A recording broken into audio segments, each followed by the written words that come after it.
anfur waxaan arkaanay hooyadin anina gax badan naagdilis aabahay inta kadib hooyadii waxay bilowday inay wacdo booliiska saate naagteedii inta ka jiitay waxayna ku tuurtay dhulkii السلام عليكم أصحابتي هدية تامك كور إذا كنا كنا صوب وقت وحكا عصنا كنا نوت سبسكرايب كريس هدية هرنا لجوكتي هلون لايك نوصل محي لايك شنو تدير كرين مع السند كسر ولا شكلي أنا ما أنت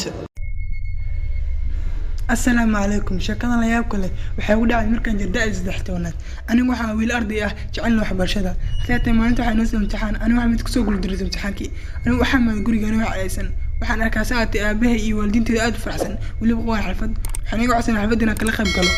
ana xamid mid ku diidantaa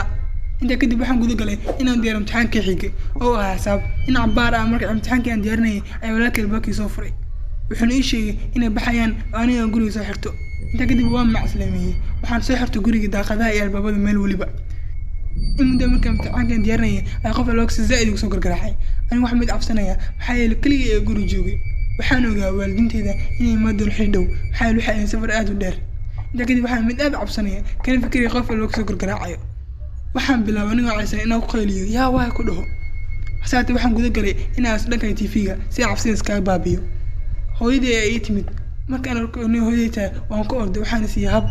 aniga aad farxsan waxaan ku yiri Allah hooyo waxay ugu tiri waxa kugu dhac hooyo أنا وحوش أرنتي يقول على مانتا ساعتها يقول لي واحد بس كعادي وعرفت ويلكي كلا سحن محايل واحد سقط حقه أنت كده بحنا قد قلنا إنها سحن